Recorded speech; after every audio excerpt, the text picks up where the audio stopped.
दिल्ली बम धमाके की जांच जारी है। दिल्ली पुलिस से लेकर एनआईए और इजराइल के अधिकारी तक इस जांच से जुड़ चुके हैं। लेकिन बड़ा सवाल यह है कि इतनी सुरक्षित जगह पर भी बम धमाका कैसे हो गया। सिर्फ इतना ही नहीं, धमकी यह भी दी गई है कि और ये सिर्फ ट्रेलर है, यानी दिल्ली में और बड़ा धमाका हो सकता है। यह है दिल्ली के अब्दुल कलाम रोड की तस्वीरें, जहां जांच टीमों का पहुंचना जारी है। कल शाम को धमाके के बाद से जांच एजेंसियों के साथ खुफिया एजेंसियों की टीमें लगातार निरीक्षण करने पहुंची। इजराइल की तरफ से भी एक्सपर्ट मौके वारदात पर पहुंचे।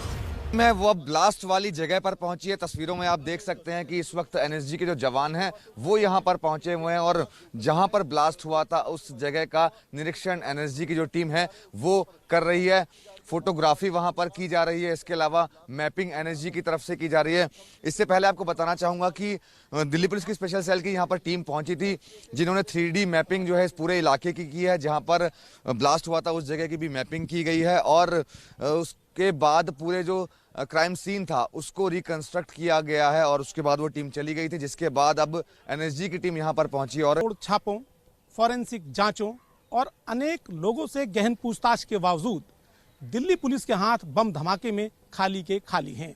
हालांकि एक संगठन ने बम धमाके की जिम्मेदारी अपने ऊपर सोशल मीडिया पर ली है, लेकिन दिल्ली पुलिस का आधिकारिक तौर पर कहना है कि उसके पास ऐसे कोई सबूत नहीं है जिससे उस संगठन की जिम्मेदारी अभी तक या उससे जुड़े कोई सबूत दिल्ली पुलिस के सामने आए हों।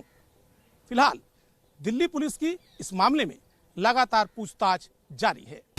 भारत के लिए चिंता की बात इसलिए है क्योंकि मोदी सरकार के राज में पहली बार दिल्ली में धमाका हुआ है और इसे सुरक्षा में बड़ी चूक माना जा रहा है, लेकिन खतरा इससे कहीं बड़ा है। ये पूरा इलाका वीवीआईपी इलाका है, जहां पहले ही चौकसी कड़ी रहती है। सिर्फ इतना ही नहीं, धमाका 29 जनवरी के दिन हुआ, जब सुरक्षा हाई अलर्ट पर रहती है। जिस जगह धमाका हुआ उससे करीब 2 किलोमीटर दूर बीटिंग द रिट्रीट का कार्यक्रम चल रहा था, यानी सारी चौकसी पूरी थी, लेकिन इसके बाद भी धमाका हो गया। भारत की चिंता की वजह है धमाके का इंटरनेशनल कनेक्शन। साल 2012 में इजरायली एम्बेसी बम धमाके में म्यांमार और दिल्ली में पकड़े गए आरोपियों से पूछताछ के दौरान यह अहम खुलासा हुआ था कि उनकी साजिश जॉर्जिया और बैंकॉक समेत 3 जगहों पर एक साथ बम धमाके करने की थी। और इस साल भी पहले पेरिस में इजरायली एम्बेसी के डिफेंस अटैची की गाड़ी के नीचे आईडी मिला और उसके बाद दिल्ली में इजरायली एम्बेसी से थोड़ी दूर पर बम धमाका हुआ। यही कारण है कि इस मामले में अंतर्राष्ट्रीय साजिश के तार जुड़ते हुए नजर आ रहे हैं और दिल्ली पुलिस का इस बाबत कहना है कि हर एंगल से जांच की जा रही है। कुल मिलाकर माना जा रहा है कि भारत के लिए अंतर्राष्ट्रीय स्तर पर परीक्षा की घड़ी है और जांच के नतीजों के बाद ही साफ हो पाएगा कि धमाके का मकसद क्या है और धमाका करने वालों की आगे की योजना क्या है। किसान आंदोलन की वजह से दिल्ली का माहौल पहले से ही बेहद तनावपूर्ण है और आज पीएम मोदी ने इस तनाव को कम करने के लिए बेहद अहम बयान दिया है। पीएम मोदी ने कहा है कि सरकार किसानों से सिर्फ एक फोन कॉल की दूरी पर है। पहला बयान, किसानों से की गई पेशकश पर सरकार आज भी कायम। दूसरा बयान, सरकार किसानों से सिर्फ एक फोन कॉल की दूरी पर। ऐसे वक्त में जबकि 3 कृषि कानूनों को लेकर सरकार और किसान संगठनों के बीच तनातनी जारी है और किसान आंदोलन अब एक नए मोड़ पर पहुंच गया है, आज प्रधानमंत्री नरेंद्र मोदी का अहम बयान आया है। दिल्ली में सर्वदलीय बैठक के दौरान कांग्रेस और दूसरी विपक्षी पार्टियों की ओर से जब मुद्दा उठाया गया तो प्रधानमंत्री ने कहा, मैं 22 तारीख की किसानों के साथ नरेंद्र सिंह जी तोमर और समिति की जो मीटिंग हुई, उसके बाद जो नरेंद्र सिंह जी तोमर ने कहा है उसको मैं दोहराना चाहता हूं और आज भी आपके माध्यम से वही मैसेज मैं कन्वे करना चाहता हूं। नरेंद्र सिंह जी ने सभी किसान आंदोलन से जुड़े लोगों की मीटिंग में कहा कि हम लोग आज समझौते पर नहीं आ पा रहे हैं, हमारी तरफ से ये प्रस्ताव आपको हम दे रहे हैं, आप जाकर के चिंतन मनन कीजिए और मैं एक फोन कॉल पर दूरी पर हूं, आप जब भी मन बना लें मैं कुछ ही घंटों में आपके साथ मिलने का कार्यक्रम और स्थान तय कर लूंगा। भारत सरकार का वो प्रस्ताव आज भी वैसे का वैसा खड़ा है।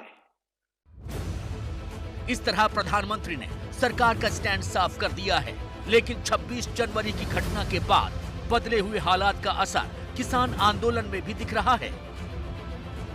दिल्ली यूपी के बीच गाजीपुर बॉर्डर पर चल रहे धरने में हलचल बढ़ने लगी है।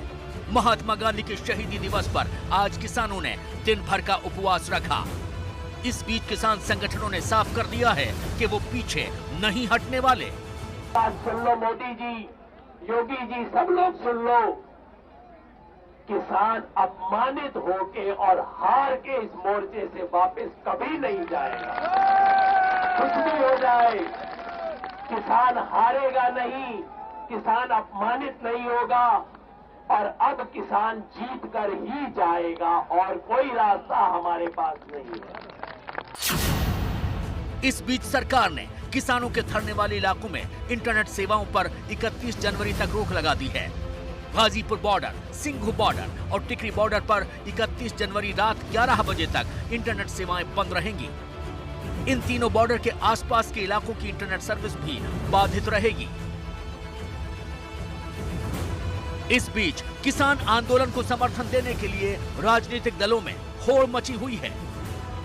इंडियन नेशनल लोकदल के महासचिव अभय सिंह चौटाला भी किसान आंदोलन के प्रति समर्थन जताने दिल्ली यूपी बॉर्डर पर गाजीपुर पहुंचे हैं। वो हरियाणा से एक बड़े काफिले के साथ गाजीपुर बॉर्डर पहुंचे। दिल्ली यूपी बॉर्डर पर गाजीपुर में जहां किसानों का धरना चल रहा है, वहां दिल्ली प्रदेश कांग्रेस अध्यक्ष अनिल चौधरी अपना समर्थन जताने पहुंचे। यूपी के मेरठ से समाजवादी पार्टी के नेता अतुल प्रधान ने अपने समर्थकों के साथ गाजीपुर बॉर्डर कूच कर लिया है। किसानों के समर्थन में पटना में आरजेडी की अगुवाई में ह्यूमन चेन बनाई गई। इसमें आरजेडी के अलावा महागठबंधन की दूसरी पार्टियां भी शामिल थी। किसान अपने मर्जी से आंदोलन कर रहे हैं और सॉलिडेरिटी में हम लोग यहाँ जो है खड़े हैं। इसमें प्रोवोक करने की क्या बात है? जो गलत है वो गलत है। जान के भी लोग अनजान बने हुए हैं, सरकार के लोग प्रोवोक करना, ये करना, वो देश को अन्न देने का काम करते हैं, खिलाने का काम करते हैं, पेट पालने का काम करते हैं। आप उन्हीं के पेट को काटने का काम कर रहे हैं। इस बीच सिंघू बॉर्डर पर हरियाणा और पंजाब से दोबारा ट्रैक्टर ट्रॉलियां पहुंचनी शुरू हो गई हैं। 26 जनवरी की घटना के बाद यहां हालात बदले हुए दिख रहे थे, लेकिन अब सिंघू बॉर्डर पर भी गहमा गहमी बढ़ गई है। किसान आंदोलन में 26 जनवरी को क्या हुआ, ये सिर्फ हमने नहीं बल्कि पूरी दुनिया ने देखा।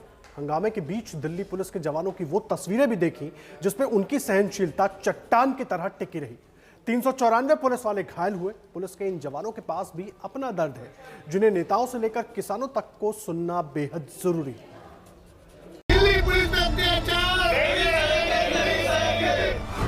ये नारे नहीं, सवाल है। दिल्ली पुलिस जिंदाबाद, दिल्ली पुलिस संघर्ष करो। यहाँ बैठे हर शख्स के पास एक दर्द भरी कहानी है जो हर देशभक्त को जरूर चुभेगी। ये दिल्ली का शहीदी पार्क है। आप इन्हें शायद ही पहचाने, लेकिन ये वही हैं जो हुड़दंगियों से निपटते हैं। आतंकियों, बदमाशों की गोली का पहला निशाना यही होते हैं और मुसीबत में आप जिन्हें सबसे पहले कॉल करते हैं, इनमें दिल्ली पुलिस के जवान और उनके परिवार हैं। कोई पुलिसकर्मी का पिता है तो कोई बेटा, कोई पत्नी है तो कोई पूर्व पुलिसकर्मी। ये दिल्ली पुलिस में हेड कांस्टेबल अशोक कुमार हैं, जिनके मुंह और सिर पर पट्टियां ही पट्टियां बंधी हैं। क्यों, ये आप खुद अशोक कुमार से सुनिए। कि मेरी मेन गेट पे वहीं थी जहाँ टिकट घर था, जहाँ से निकल रहे थे वो निकाल रहे थे। निकालते निकालते एकदम ही उन्होंने अटैक कर दिया। भागने का कोई रास्ता नहीं था। मेरे और साथी थे, उनको सबको बहुत चोटें आई वहीं पे। बार थी उनके हाथों में लट्ठे, डंडा थे, फरसा थे और वैसे थे, कृपाण वगैरह थी। हाँ, बिल्कुल मरने काटने पे उतार होती थी। तो जब मैं कूदा तो नहीं, कूदता तो हाथ पैर ज़्यादा टूट गया, तो साइड से निकला तो मेरे लठ बजाए, पैरों में, हाथों में, सिर में मारे उन्होंने। जो वीडियो में भी है, वहाँ पे आ रही है वीडियो। तो हम रुक भी जाते वहाँ भगने की जगह, तो हम वो काटते मारते, जान से मार देते, तलवार घुमा रहे थे वो। उपद्रवियों ने इनके सिर पर डंडों से हमला किया था। करीब 1 घंटे की बेहोशी के बाद खून से लथपथ अशोक कुमार को अस्पताल पहुंचाया जा सका।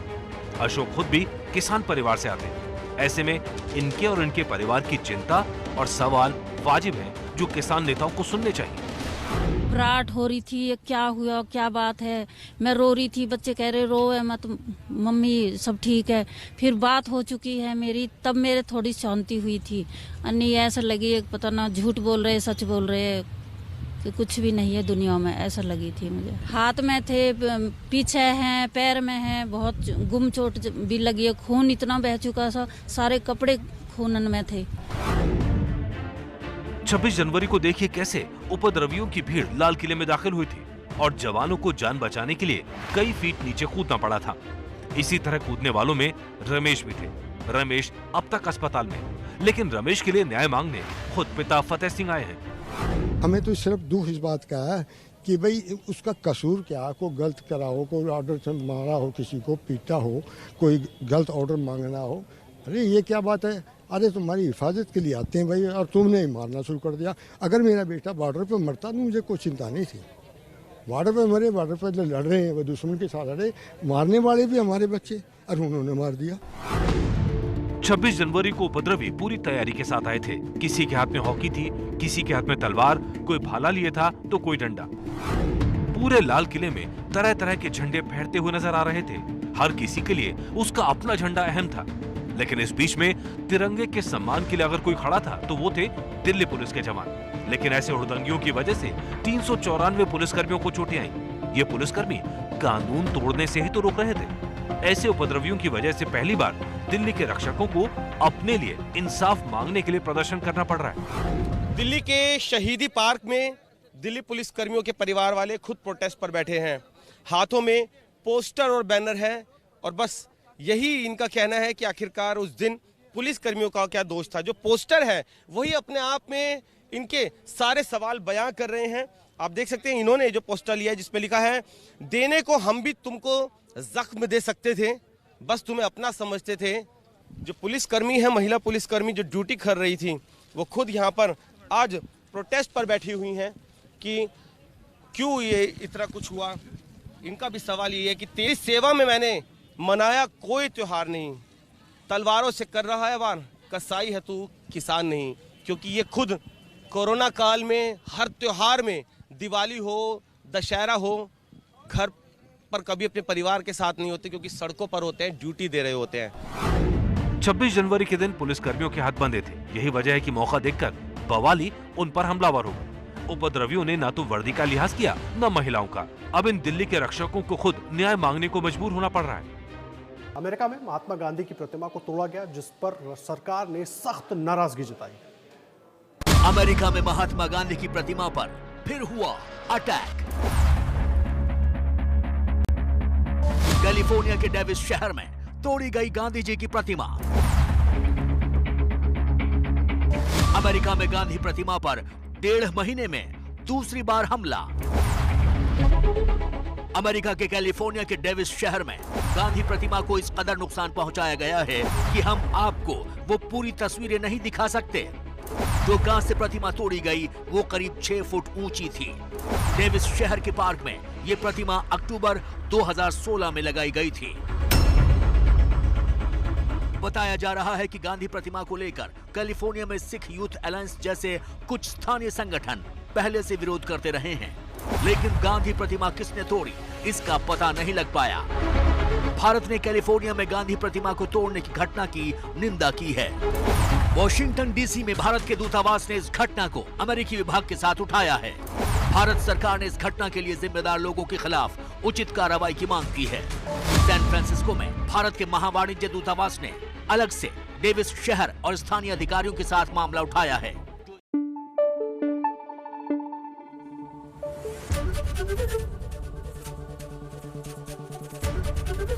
एबीपी न्यूज आपको रखे आगे।